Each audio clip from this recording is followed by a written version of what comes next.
Monsieur le directeur de Sioux chez Harald, Mesdames et Messieurs, 1918, alors que l'Europe subit encore les affres d'une guerre suicidaire, de courageux jeunes Norvégiens embarquent pour une aventure tant pacifique qu'initiatique vers la France, vers le lycée Pierre Corneille de Rouen.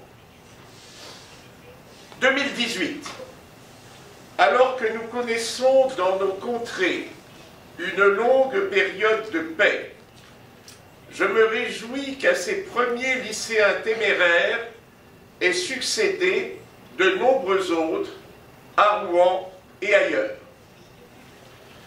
Plus encore, je me réjouis qu'une coopération linguistique, éducative et scientifique riche, variée et de grande qualité entre la France et la Norvège permette chaque année à des centaines de jeunes Français et Norvégiens, comme à leurs professeurs, d'aller à la rencontre les uns des autres, de découvrir les subtilités, parfois quelque peu pittoresques, telles que la bise, entre guillemets, les pauses déjeuner de 2 heures, ou puis-je citer ici le Brunost, à la rencontre les uns des autres pour construire un monde pacifié, fondé sur une compréhension mutuelle, sur des projets partagés, sur des valeurs humanistes communes,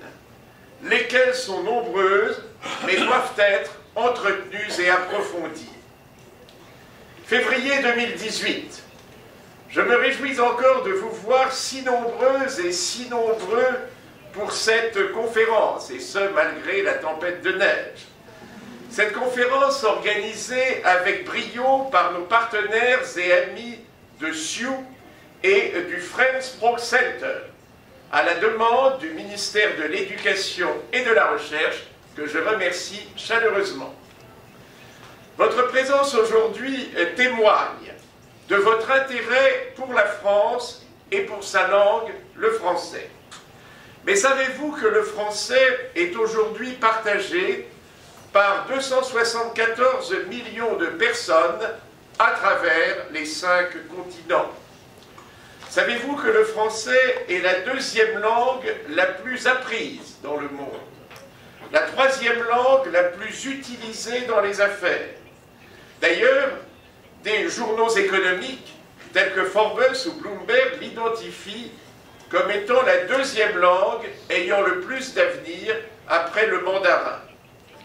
Comme même à le rappeler le président Macron, je cite, « La langue française n'est plus seulement française.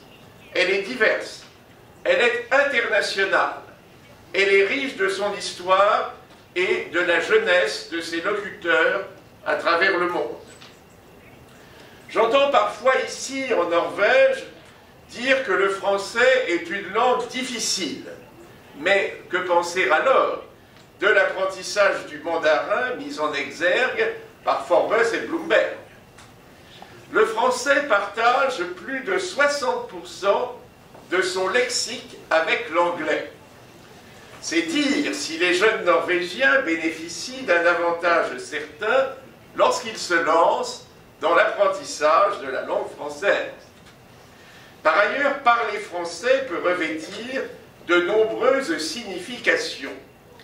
S'agit-il de commander une baguette à la boulangerie de son lieu de vacances? C'est très facile. Une baguette, s'il vous plaît. S'agit-il de saluer des collègues francophones au début d'une réunion de travail à Bruxelles? C'est tout aussi facile. Bonjour, chers collègues, comment ça va? S'agit-il de comprendre le journal télévisé? Très facile. Martin Fourcade, le champion de biathlon, remporte un nouveau succès aux Jeux Olympiques. Ça, c'est pas tout à fait vrai. Mais j'anticipe les futurs résultats.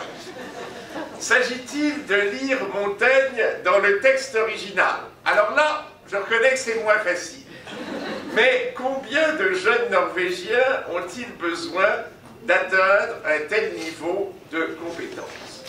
Vraiment, soyez-en assurés, le français est une langue porteuse d'avenir, une langue ouverte sur le monde, une langue facile à apprendre si on se fixe des objectifs pragmatiques.